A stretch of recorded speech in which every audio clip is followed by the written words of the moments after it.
আরজিকর কাণ্ডের প্রতিবাদ জানিয়ে এবার বড় সিদ্ধান্ত নিলেন তৃণমূল সাংসদ। রাজ্যসভার সাংসদ পদ ছাড়ার ঘোষণা করলেন জহর সরকার। ইতিমধ্যেই মুখ্যমন্ত্রী মমতা বন্দ্যোপাধ্যায়কে এই মর্মে চিঠিও পাঠিয়ে দিয়েছেন বলে খবর। চিঠিতে সরকারের একাধিক সিদ্ধান্তের বিরোধিতা করেছেন জহর সরকার বলে খবর। তিনি লিখেছেন, কোনো সরকারের বিরুদ্ধে মানুষের এমন ক্ষোভ আমি আগে দেখিনি। আপনার সক্রিয় হস্তক্ষেপ আশা করেছিলাম, কিন্তু আশাহত হলাম। দুর্নীতিগ্রস্তদের প্রশ্রয় দেওয়ার কারণে সরকারের বিরুদ্ধে মানুষের ক্ষোভ আরও বাড়ছে।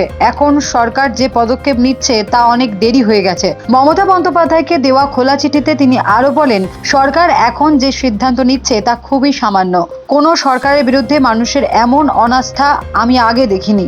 যাই হোক, আরজিকর কাণ্ডের আবহে সাংসদের এহেন পদক্ষেপ তৃণমূলের কাছে যে যথেষ্ট ধাক্কার, তা আর নতুন করে বলার অপেক্ষা রাখে না। সাংসদ পদ ছাড়ার পাশাপাশি তিনি রাজনীতি ছাড়ারও ঘোষণা করেছেন। চিঠিতে তিনি আরও লিখেছেন, তার সাংসদ পদে যোগদানের প্রাথমিক উদ্দেশ্য ছিল বিজেপির স্বৈরাচারী ও সাম্প্রদায়িক রাজনীতির বিরুদ্ধে সংগ্রাম চালিয়ে যাওয়ার জন্য একটি চমৎকার ফোরাম তৈরি করা। আরজিকর কাণ্ডে এই প্রথম কোনো শাসক দলের নেতা পদত্যাগ করলেন, যা কিনা নজিরবিহীন। তিলোত্তমা সুবিচারের দাবিতে রাস্তায় নেমে পড়েছেন হাজার হাজার মানুষ। সকলের একটাই দাবি, we want justice. Bureau report, Sonarpur বার্তা।